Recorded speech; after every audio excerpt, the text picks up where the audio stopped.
queria primeiro agradecer você, Ronaldo. Eu sei da tua agenda, sei dos teus compromissos, né? Eu acompanho você.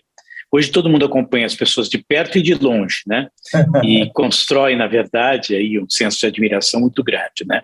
E é um privilégio poder conversar com você, né? As pessoas que nos assistem certamente sabem do teu papel como advogado, como especialista em tecnologia e mídia, né? Alguém que tem um papel importante dentro do marco civil da internet, né? Algo que a gente está vendo cada vez mais sendo discutido hoje, né? Com abusos, né?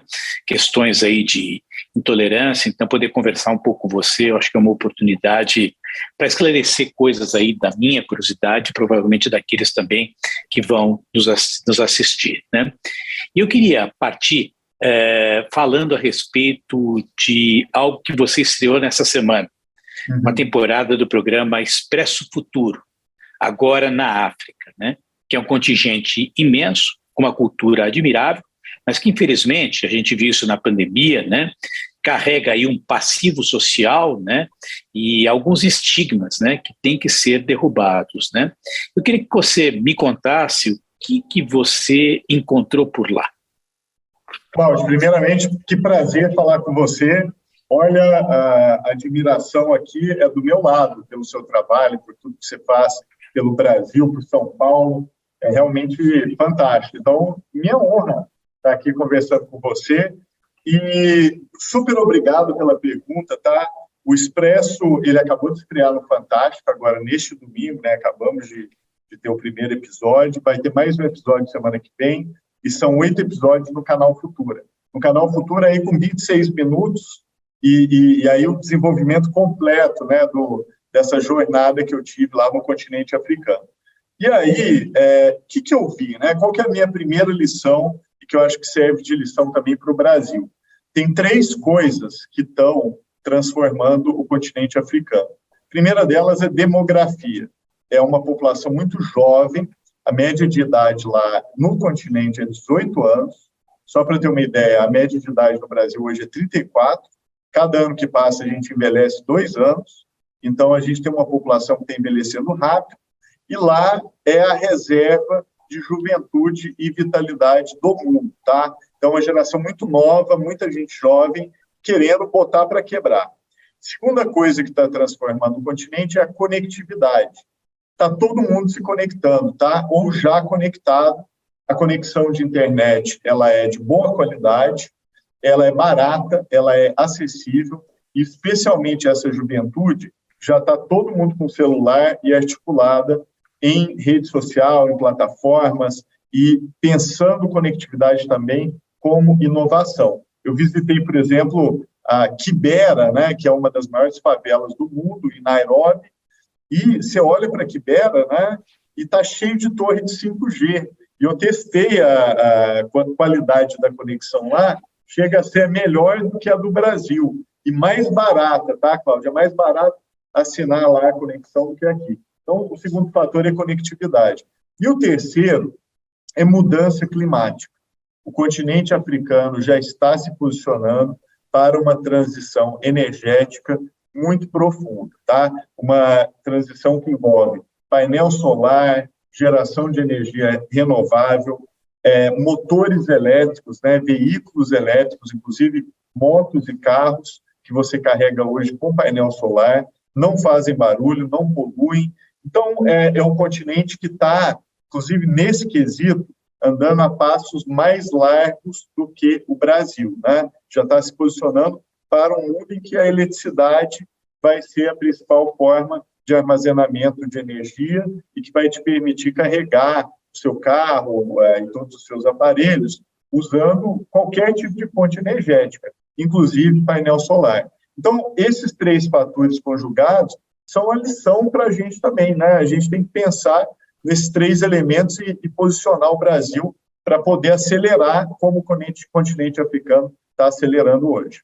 Interessante que você fale isso, né? Porque eu tive algumas vezes na África, inclusive tive a oportunidade de fazer um dos primeiros transplantes de córnea, né? Em Angola eu tive, né? Então, muita coisa interessante a gente vê por lá, né? E às vezes a gente tem a sensação de que é uma sociedade muito oprimida, né? Quando a gente fala de financiamento, como isso está concentrado na mão de uma elite, né, que ditatorialmente controla, né, o status quo, né, a gente às vezes fica um pouco, vamos dizer, duvidoso de que isso possa acontecer, né? Existe cenário de corrupção, a gente sabe disso, né?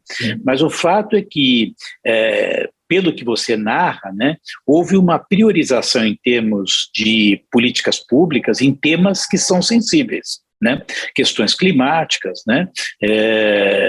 Questões de ecologia, que você no sentido mais amplo, não só a questão climática, né? Você teve a oportunidade de ver alguma coisa de saúde? Porque a questão das vacinas, né? Eles ficaram lá muito aquém daquilo que seria o desejável, né? E no momento da Covid, a gente sabe que era um processo que tem uma natureza onde as fronteiras não são geográficas, né? Não são físicas, né? Enquanto a gente não tiver um controle, e acho que cada vez mais, das doenças infecto-contagiosas, e não só da Covid, isso será um problema. O que você pode falar daquilo que você viu de saúde? Cláudio, excelente pergunta. Vi muita coisa, tá? A gente tem que lembrar, por exemplo, o primeiro transplante de coração foi feito na África do Sul, né? Isso é Barnard.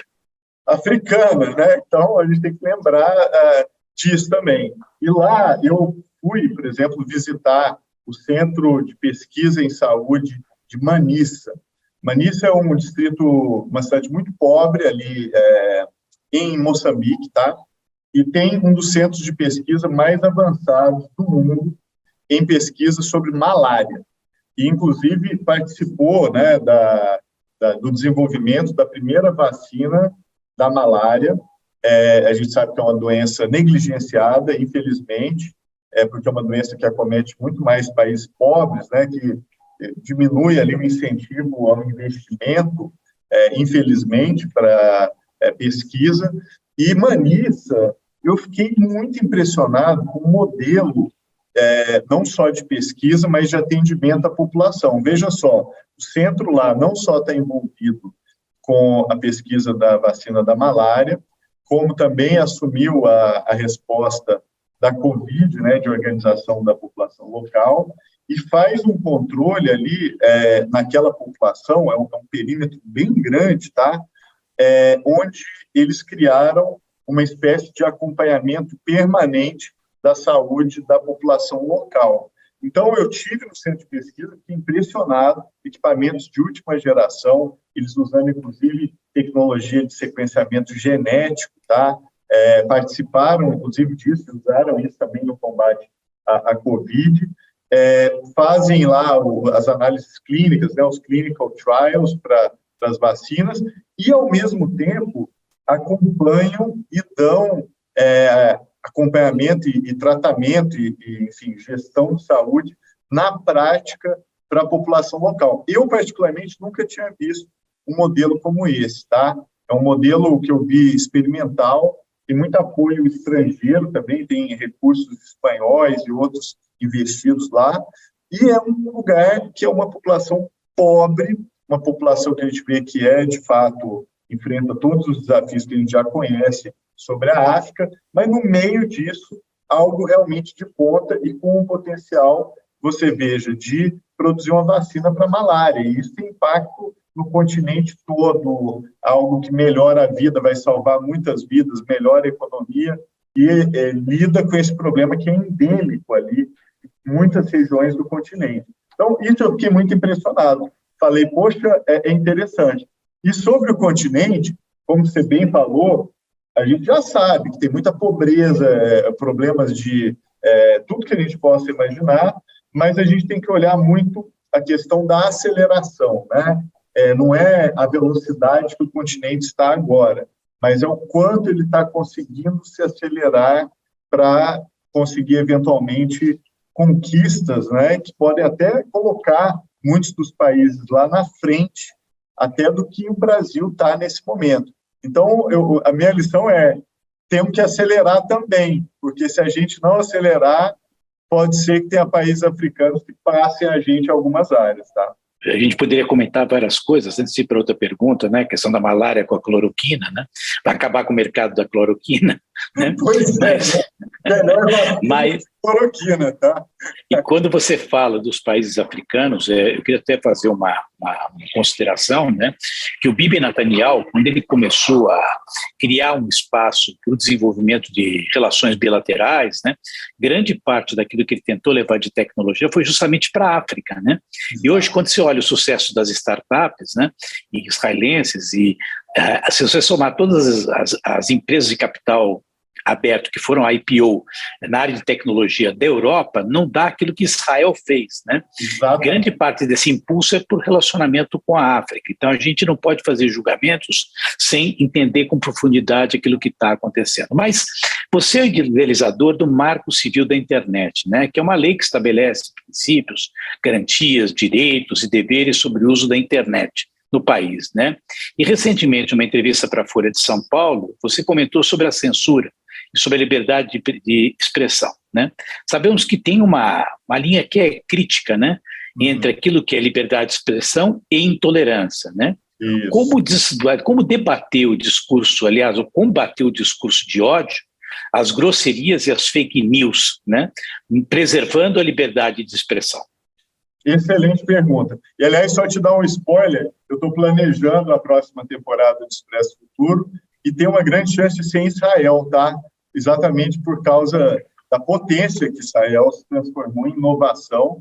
Tem tanto case interessante que eu estou pensando em fazer a próxima temporada inteira em Israel. Mas te dou notícias sobre isso no início do ano que vem, tá? Com prazer, com prazer. Conversando com o canal. Inclusive, quero suas dicas aí para quando eu for para lá. Com prazer. Agora, sobre o negócio da censura, esse é o tema do século, né? A gente tem que pensar que a gente está vivendo um momento hoje em que a gente tem uma nova forma de comunicação, inclusive global, né, por meio das plataformas globais, e é um desafio muito grande lidar com o tema da chamada moderação de conteúdo. Quando houve a passagem do século XIX para o século XX, a gente viu um fenômeno novo, que era a vida em cidades com mais de 1 milhão de habitantes. Isso era uma coisa que na história da humanidade tinha sido muito rara. E aí a gente começou a ter isso com uma grande frequência. E quando a gente teve essas cidades muito grandes, a gente começou a ver o fenômeno da justiça da multidão, né? Então, eram lixamentos, eram pessoas, a multidão enfurecida, punindo enfim, matando, linchando pessoas. E isso até foi retratado naquele filme M, O Vampiro de Düsseldorf, né, um filme clássico que retrata exatamente essa justiça da multidão. E aí o que a gente teve que fazer para acabar com isso? Aperfeiçoar as instituições. Foi criada a ideia da justiça para todos, a justiça como uma instituição acessível para qualquer pessoa, né?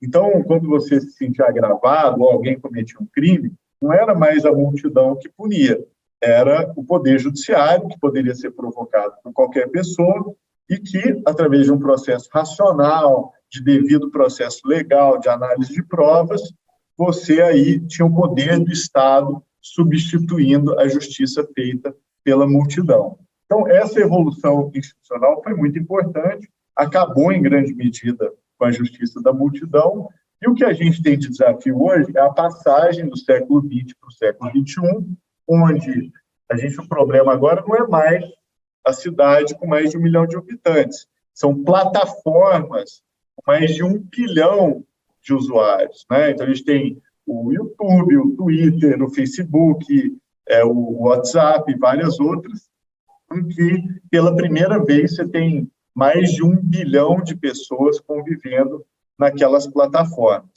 E aí, o que eu acho que é importante é pensar essa evolução institucional, dentre outras coisas, para proteger a liberdade de expressão, né? Eu tive a minha carreira toda ligada a esse tema, né? Eu fui integrante e vice-presidente do Conselho de Comunicação Social do Congresso Nacional. Ele foi um conselho criado pela Constituição de 88, exatamente para assegurar que o Brasil nunca mais passasse pela censura, né? Ele tem a função de assessorar o Congresso Nacional em qualquer tema relacionado à comunicação, e eu acho que a gente fez um trabalho, pelo menos nesses 4 anos que eu fui membro do Conselho, muito pró-liberdade de expressão, e hoje a gente tem o mesmo desafio online. Então, como é que eu vejo esse desafio? Eu acho que um dos inimigos da liberdade de expressão é o chamado comportamento coordenado inautêntico. O que é isso? São os milhões de contas falsas, de robôs, né, que muitas vezes se disfarçam de cidadãos normais, mas, na verdade, são comandados, às vezes, por uma única pessoa, por um único grupo. E esses robôs e outras formas de comportamento coordenado são mantidos, muitas vezes, com recursos financeiros muito grandes, né? Então, ele acaba com aquela ideia de um cidadão com uma voz, porque, de um lado, você tem cidadãos querendo conversar e debater, e, de outro, essa força avassaladora, muito bem organizada, muito bem financiada, que patrulha, acaba com a possibilidade de discurso real, porque ali só tem propaganda, né? Não tem discurso. Discurso pressupõe uma tese, uma antítese e uma síntese, né? A gente vê que na internet hoje você não tem teses e antíteses, você tem ocupação de espaço, não tem síntese nenhuma. Então, isso me preocupa, tá? Então, ao meu ver, o desafio não é coibir, remover conteúdo online, tá? Eu acho que isso é uma perda de tempo, inclusive. Eu acho que o grande desafio hoje é ir atrás desses métodos, né, de financiamento oculto que conseguem criar essas máquinas de propaganda absolutamente gigantescas e que têm um impacto muito desproporcional na esfera pública. Então, o conteúdo, a gente tem que eu acho que ele tem que ficar com os auspícios ali do devido processo legal e das proteções que realmente a gente tem, inclusive constitucionais. Agora, esses métodos ocultos, né, até porque se fosse alguma coisa aceitável, não seria oculta, né? As pessoas teriam orgulho de mostrar que estão fazendo isso ou aquilo, mas, infelizmente, a gente vê mecanismos gigantescos hoje em curso e que desequilibram, né, o campo de atuação da esfera pública, e eu acho que isso também tem um impacto negativo muito grande na liberdade de expressão. Então, é um tema complexo. A gente, aqui no nosso curto tempo, a gente está tocando em alguns assuntos pontuais.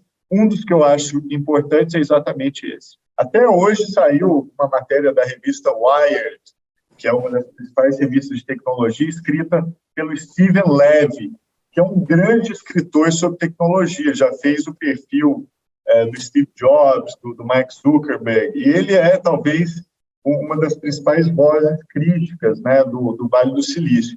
E ele escreveu uma matéria sobre o Conselho de Supervisão do Facebook, do Meta, do qual eu faço parte, tá? Eu sou um dos integrantes.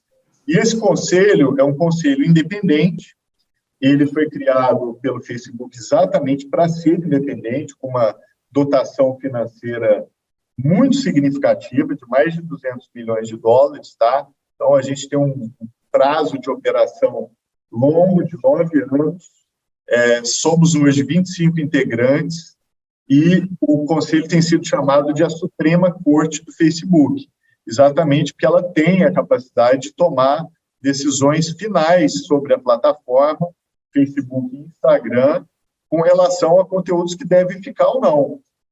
Então, como você pode imaginar, eu sou o único brasileiro do conselho, é um conselho formado por gente que é prêmio Nobel, né? Tem um ex-ganhador ganhador do prêmio Pulitzer, né? Ex-editor do jornal The Guardian, tem a ex-primeira-ministra da Dinamarca, integrante do conselho também.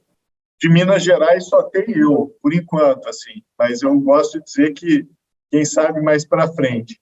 Mas, de qualquer forma, o Conselho tem que tomar decisões muito duras. Um dos casos que a gente teve que analisar foi a questão da suspensão da conta do ex-presidente dos Estados Unidos, Donald Trump, né?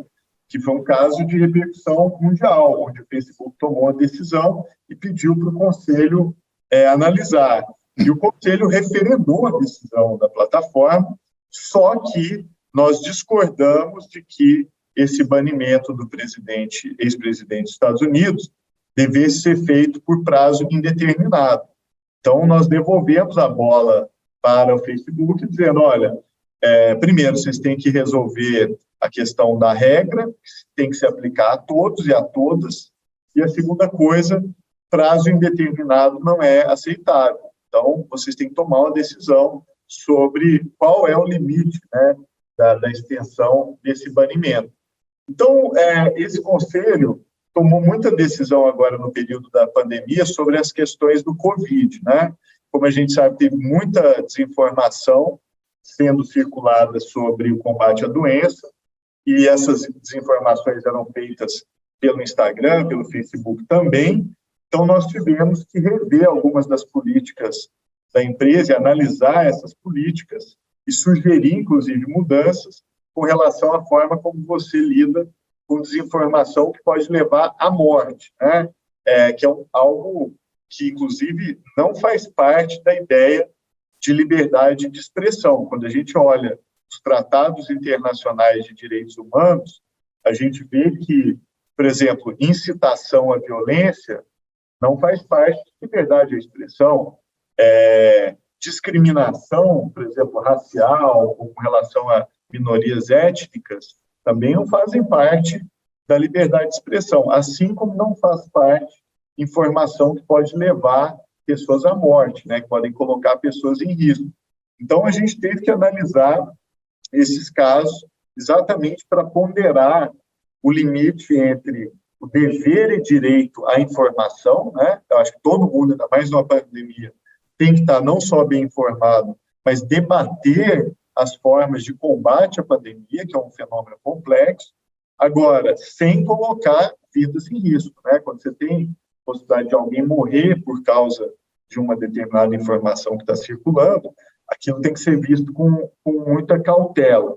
Então, eu posso te dizer que esse modelo de conselhos independentes, ele é uma evolução institucional importante. Até o próprio Twitter agora, né, que foi adquirido pelo Elon Musk, está considerando criar o seu próprio conselho independente, parecido com esse com o qual eu integro.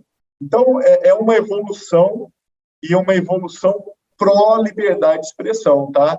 Não só eu, como todos os colegas do conselho, temos ali como principal diretriz a liberdade de expressão, tanto que não podemos ser demitidos, né, pelo Facebook, a gente tem mandato, e nem temos a obrigação de maximizar o lucro, né, dos acionistas da plataforma.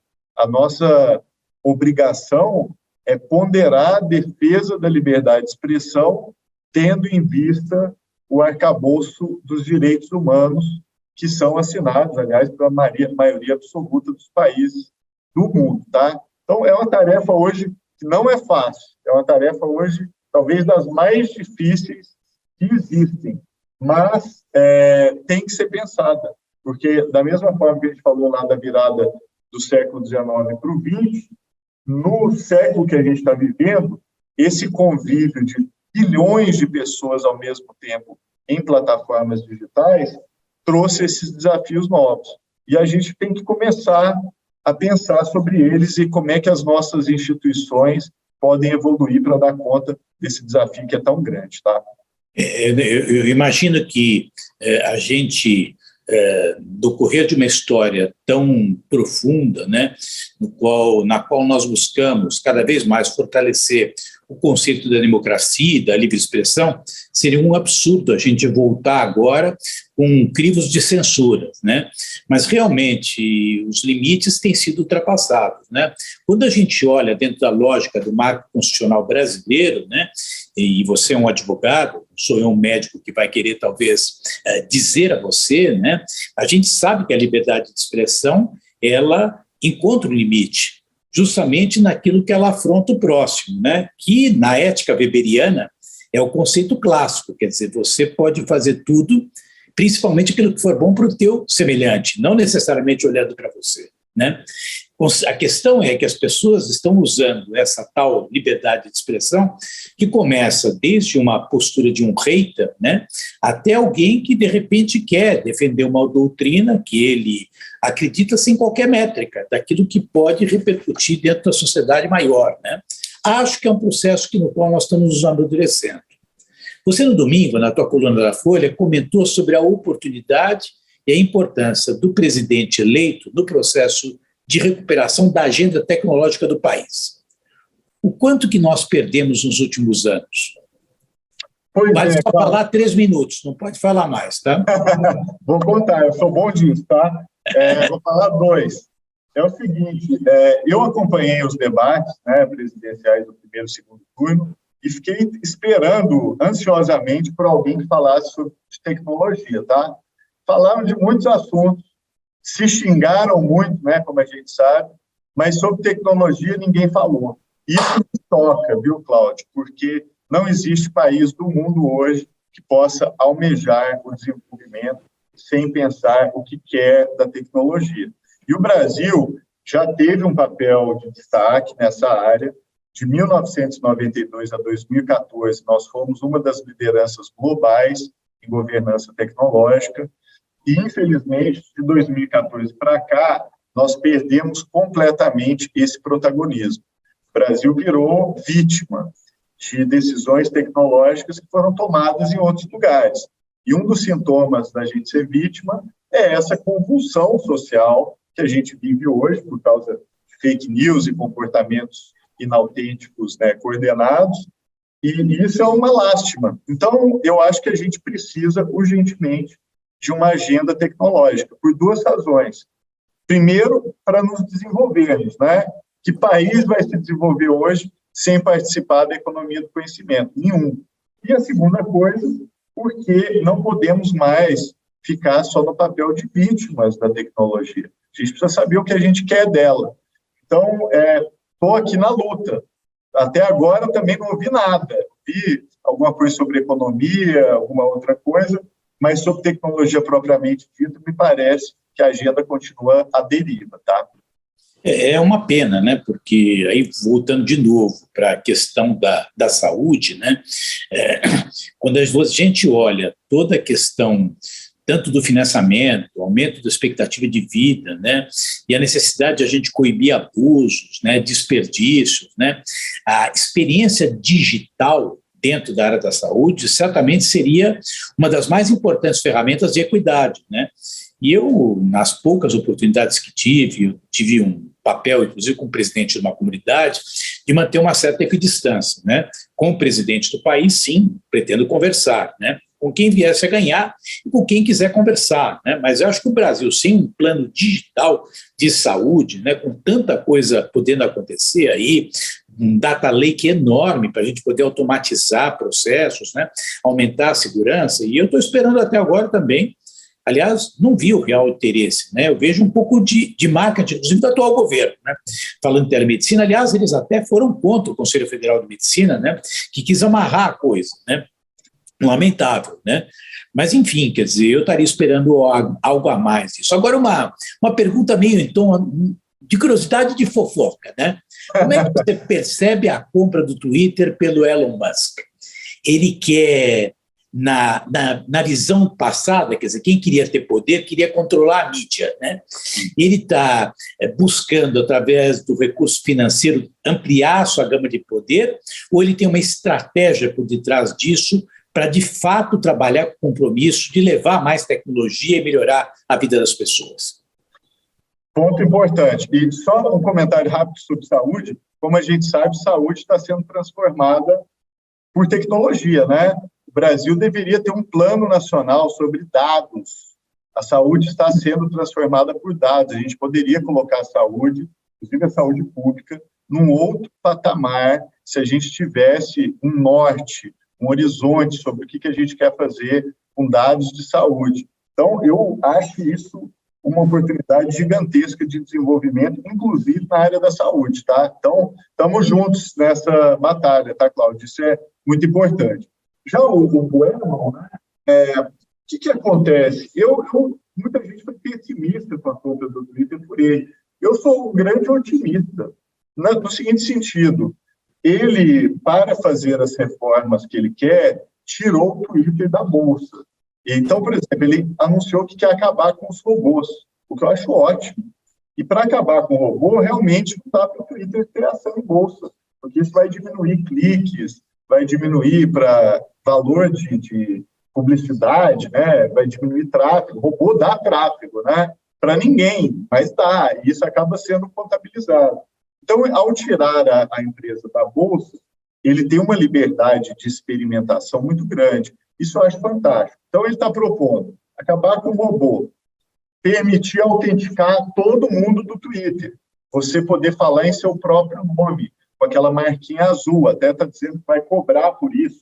Também não tem objeção contra isso, e acho que se a gente for no Twitter uma rede em que é um cidadão, uma voz, cada um fala no seu próprio nome e é responsável por aquilo que fala, no seu próprio nome, né, sem se esconder atrás de robô, conta falsa, eu acho que a gente tem um ambiente ali propício realmente à liberdade de expressão, porque aí cada um sabe de si, cada um sabe os limites do que gostaria de dizer ou não, no sentido de prejudicar o outro, né, como a gente estava dizendo.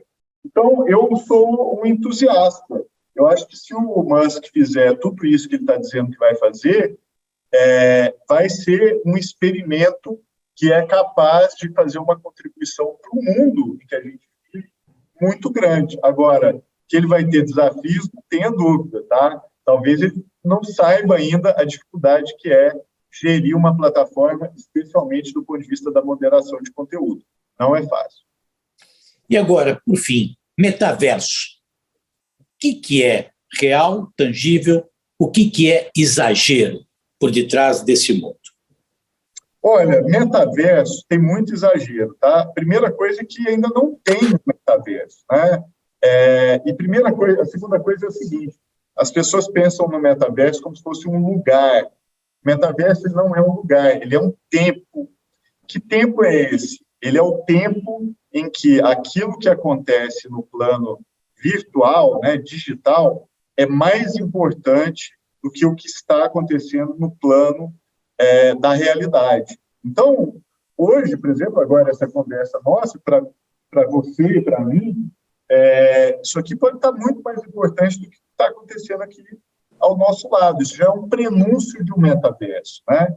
Mas a ideia completa do metaverso é de um mundo em que você entra nele e naquele tempo que você está dentro daquele mundo, aquilo é muito mais importante do que o que está de fora. Você vai fazer comércio ali, você vai fazer reuniões de trabalho, você vai interagir com outras pessoas, você vai aprender e educar, ensinar. Então, é algo que está sendo construído nesse sentido. Agora, a minha visão sobre o metaverso ela é crítica, no seguinte sentido: qual é o benefício que isso pode trazer para o desenvolvimento do Brasil?